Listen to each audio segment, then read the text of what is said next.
Does God exist? Or is the universe all there is? And is faith a truth or just an illusion we've all been told?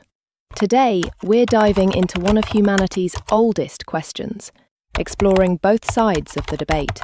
The atheist who sees meaning in science and reason, and the believer who sees purpose in creation and divine presence. Let's find out what each side really thinks. Question 1. What do you personally mean by God? From my perspective, I see the word God as referring to a hypothesis that has not met the burden of proof. It represents a category of entity that exists entirely within human cultural tradition and psychological projection, rather than the verifiable reality we explore through science. In short, God, to me, means an unnecessary and empirically unsupported explanation for phenomena that are increasingly well explained by evolution, cosmology, and physics. When I speak of God, I refer to the eternal, conscious source of all existence, the uncaused cause behind everything that is. God is not merely a being among other beings, but the foundation of being itself. Infinite intelligence, pure goodness, and the ultimate reality from which all things derive their order and purpose. When I speak of God, I refer to the eternal, conscious source of all existence, the uncaused cause behind everything that is. God is not merely a being among other beings, but the foundation of being itself, infinite intelligence, pure goodness, and the ultimate reality from which all things derive their order and purpose.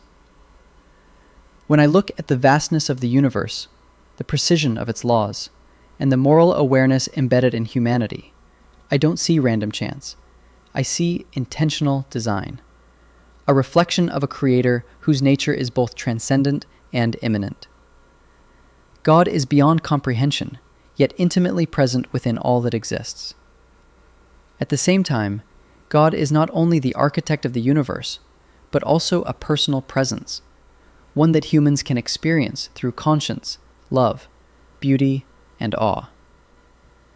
The very fact that we long for meaning and truth, that we can distinguish good from evil, or that we are moved by compassion, speaks to a divine spark within us.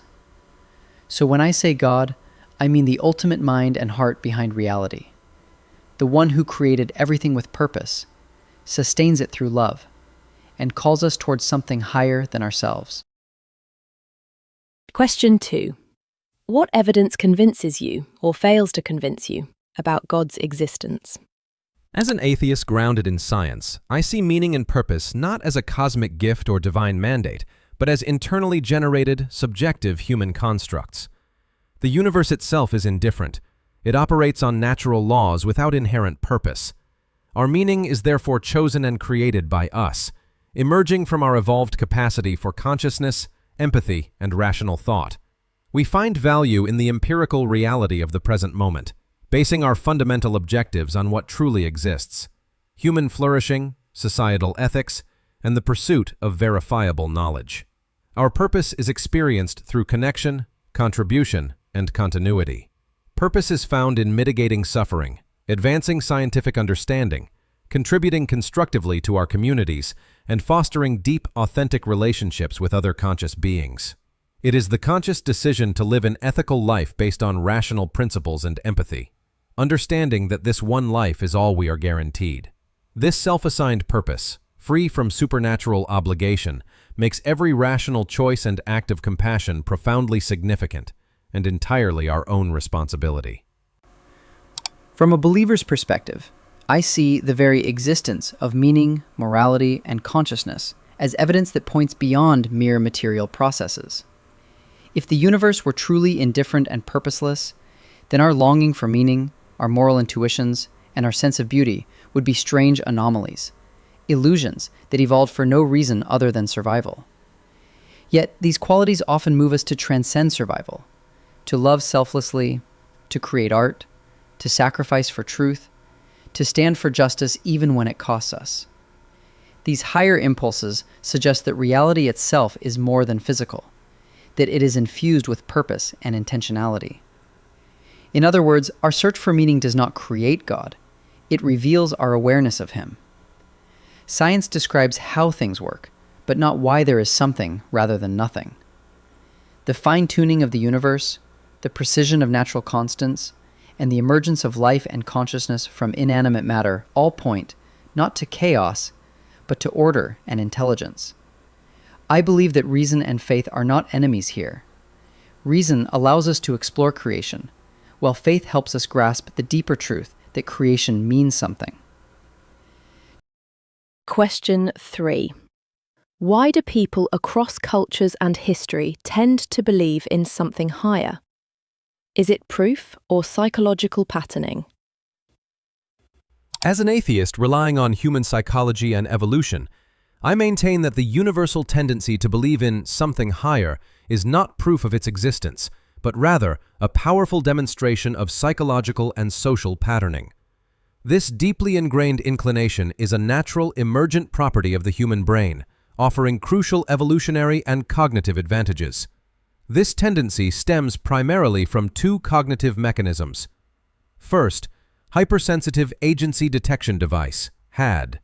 Our minds are evolutionarily biased to detect conscious agents in the environment, e.g., attributing a rustle in the grass to a predator, because false positives are safer than false negatives. This bias frequently misfires, projecting intentionality onto natural phenomena like storms or luck, leading to the concept of deities or spirits. Second, theory of mind, TOM.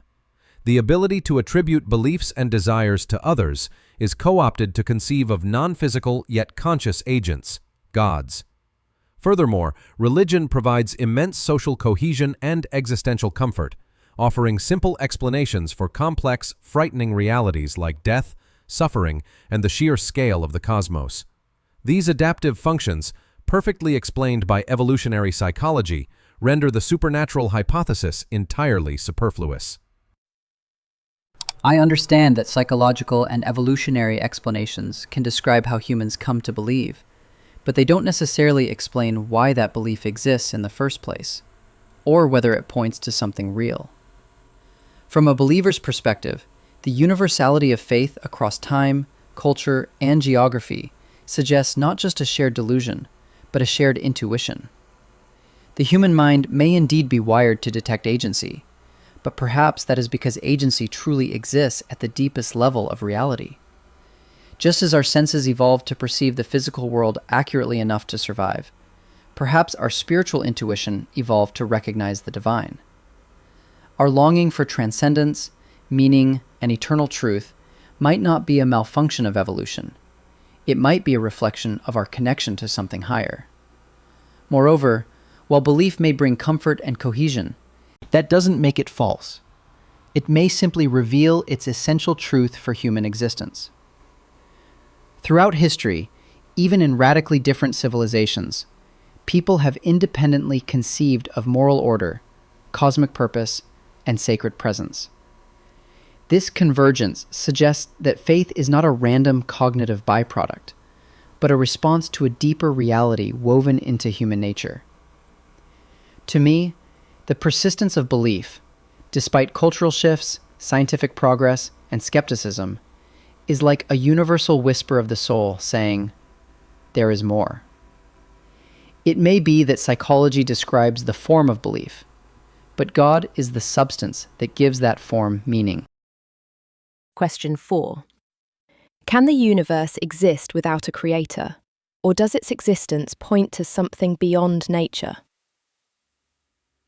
The universe absolutely can and demonstrably does exist without a creator. Its existence points only to the efficacy of natural laws discovered through cosmology and physics, not to anything supernatural. Cosmology, utilizing general relativity and quantum mechanics, describes a universe that is a closed system that evolves according to internal natural processes. Scientific models, such as the Big Bang and subsequent cosmic inflation, successfully account for the universe's origin and structure without ever requiring the insertion of a conscious supernatural agent.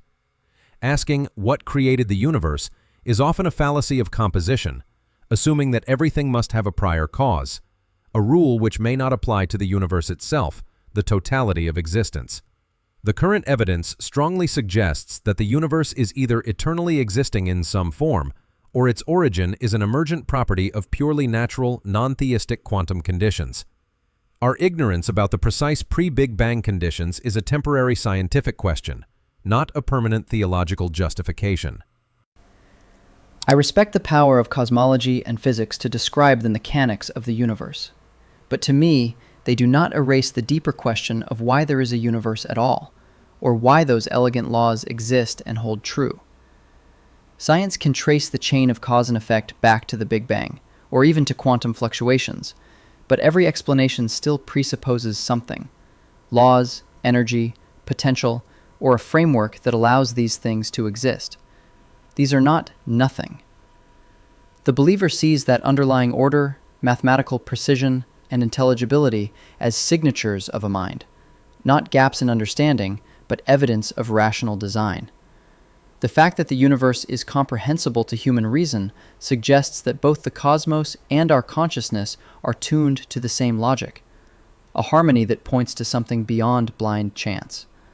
Even if the universe were eternal or self-contained, its mere existence would still raise the ultimate metaphysical question: why is there something rather than nothing? Nothing has no properties, no laws, no potential. And yet here we are, in a universe bursting with energy, order, and awareness. That profound leap from non-existence to existence cries out for explanation. The believer sees in that leap the creative act of God, not as a substitute for scientific inquiry, but as the ground of all existence that makes science itself possible. In short, physics may describe the universe's unfolding, but faith addresses the mystery of its very being. Question 5. Can faith and reason coexist, or are they inherently contradictory? Faith and reason are fundamentally contradictory because they represent two irreconcilable modes of assent to a proposition. Reason is contingent upon evidence, testability, and logical consistency, while faith is defined as belief in the absence of or despite evidence. Faith, by definition, requires the acceptance of claims without empirical justification. This is a direct abandonment of the core principles of rationality and the scientific method, which demand that we adjust our confidence in a claim proportionally to the available evidence. When faith claims to know a truth that is simultaneously beyond the reach of rational inquiry, it attempts to occupy a space that reason explicitly rejects as unknowable. They cannot coexist in the pursuit of verifiable truth. Where one begins, the other must end. Reason is the reliable tool for understanding reality. Faith is simply the psychological process of assenting to an unproven premise. I see faith and reason not as enemies, but as different instruments for grasping truth, each operating within its proper domain. Reason is indeed vital. It allows us to analyze, test, and comprehend the workings of the natural world. Yet reason, by its very nature, operates within the limits of observable and measurable phenomena. Faith begins where those limits end, not to contradict reason, but to complete it. It's not belief despite evidence, but belief beyond evidence, an openness to realities that logic alone cannot exhaust, such as love, consciousness, moral duty, and the transcendent. Many of history's greatest thinkers, Aquinas, Pascal, Einstein, even Darwin in his humility before the mystery of existence, recognized that the human mind, while powerful, cannot fully explain its own origin or the meaning that animates it. Faith, to me, is not blind acceptance. It is trust in reason's larger context, that the universe is coherent, that truth exists, and that our minds are capable of knowing it because both mind and matter share a common source. Without faith, even reason collapses into skepticism. We couldn't trust our senses, our logic, or the idea that the world follows laws at all. So, rather than contradicting reason, faith provides the foundation and motivation for reason, the belief that seeking truth is worthwhile because truth itself is real, objective, and meaningful. Reason may tell us how the world works, but faith tells us why it is worth understanding. Question 6. How can you explain the existence of suffering and injustice in the world? The existence of suffering and injustice is straightforwardly explained by two purely natural phenomena: the non-guided process of evolution and the complex, often flawed nature of human social psychology. This reality does not pose a philosophical problem for me. It is simply the expected outcome of a mechanistic, uncaring universe. Suffering, on a biological level, is an inescapable product of natural selection. Pain, disease, aging, and predation are mechanisms inherent to the competitive, non-conscious process of evolution.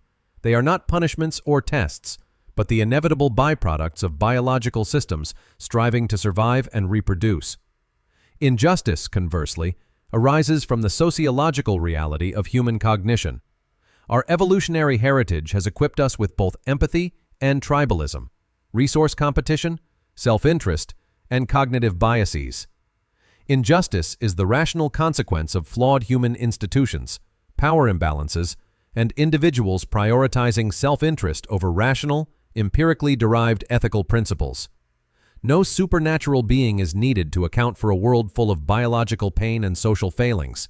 It is the default state of a non-guided cosmos inhabited by complex, imperfect organisms. From a believer's view, the existence of suffering and injustice is not a sign of an uncaring universe, but rather evidence of human freedom and the moral structure woven into creation. If we were mere biological mechanisms responding only to evolutionary impulses, then concepts like evil, injustice, or compassion would have no ultimate meaning. They'd be just chemical reactions. Yet, we feel that suffering is wrong and that injustice violates something sacred. That very moral awareness points to a reality beyond biology, to a moral lawgiver whose goodness defines what good even means. God created a world in which freedom exists, and with that freedom comes the possibility of misuse. In this view, suffering is not God's indifference, but the cost of granting genuine moral agency to creatures capable of love, courage, and growth. Moreover, suffering often becomes a crucible through which virtues like patience, empathy, and strength are born. A world without any pain might also be a world without depth, choice, or compassion. Even nature's harshness can be seen as part of a larger design that shapes resilience and interdependence. Believers don't claim to fully understand why every instance of pain occurs, but they trust that God's wisdom is greater than human perception, that from tragedy, beauty, and redemption can still emerge. The existence of suffering, then, doesn't disprove God's goodness. It reveals the mystery of a world designed for both freedom and growth, where even brokenness can lead us toward love and transcendence. So, does God exist? Or is the universe all there is? The answer might depend on how you see the world. Through reason, faith, or somewhere in between. Whatever you believe, the search for truth continues. Tell us what you think in the comments below.